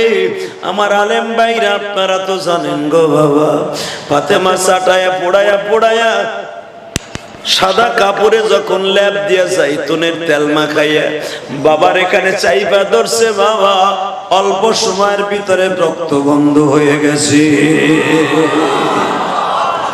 আল্লাহ চোখের পানিগুলো কবুল করে, জোরে করে আমিন। আরো জোরে বলেন আমিন। শুধু আপনাদের খেদমতে আমি আরজ করতে চাই, জমিনের মালিককে এই আল্লাহ আছে না নাই? যারা দাঁড়ায় আসর ভাই তোর পাও তুলে ধরছে, ঢুকে বইয়া পর মাঠে, আজকের মাঠটা জান্নাতের মাঠ। এতগুলো মানুষের চোখের পানি আল্লাহ কোনোদিন ফেলাই দিতে পারে না। শুধু এখন দুইটা হাত বাড়াইয়া আসমানের দিকে তাকাইয়া একটা জোরে আল্লাহ বলে ডাক দে তো ভাই, দেশ ধরে ডাক দে, ডাক দে, ডাক দে, ডাক দে, ডাক দে, ডাক দে, ডাক দে, ডাক দে যুবক, ডাক দে, এই নারায়ণগঞ্জের যুবক, ডাক দে, ডাক দে, আল্লাহকে ডাক দে, ডাক দে, ডাক দে। কত আশা করে তো আমায় ডাকিলাম, রহমানের নামের গুনে মাপ চাহিলাম। জোরে করে আল্লাহুম্মা আমিন। আপনার কি মনে সাক্ষী দেয় আজকের দোয়া কবুল হবে? আল্লাহু আকবার, জোরে বলেন তো, আল্লাহু আকবার, জোরে বলো তো ভাই, জোরে বলো, জোরে বলো। শুধু আমি আপনাদের খেদমত আরজ করব, এই রাসূল বলেছেন একটা গুনাহ কোনোদিন আল্লাহ পাক মাফ করবে না, সেটা হলো মা বাবার বরদোয়ার গুনাহ। হ্যাঁ, তবে একটা শর্ত আল্লাহ মাফ করে দিবে। তুমি যত বড় হাজী হও, গাজী হও, মাওলানা হও, ওলি হও, যাই হও, মেম্বার হও, চেয়ারম্যান হও, কমিশনার হও, এমপি হও, মন্ত্রী হও, তোমার ওই গুনাহটা কোনোদিন মাফ হবে না যদি মা বাবার বরদোয়া তোমার অ্যাকাউন্টে থাকে। যদি তুমি কোনো মানুষের অন্তরে দুঃখ দিয়ে থাকো, কোনোদিন আল্লাহ মাফ করবে না। আমি কষ্ট পাবো, আমি কষ্ট পাবো যদি মোনাজাতের আগে তোমরা কেউ উঠো। আমার সাথে ওয়াদা দাও তো, মোনাজাতের আগে কেউ উঠবে না। দেখাও দেখাও, এই যারা দাঁড়ায় আছো তারাও দেখাও, হুজুর মোনাজাতের আগে আমরা কেউ উঠবো না ইনশাআল্লাহ, ইনশাআল্লাহ। নামাও। আল্লাহ যারা ওয়াদা দিয়েছে এদেরকে আমার বন্ধু বানাই দাও, জোরে কানা আমিন।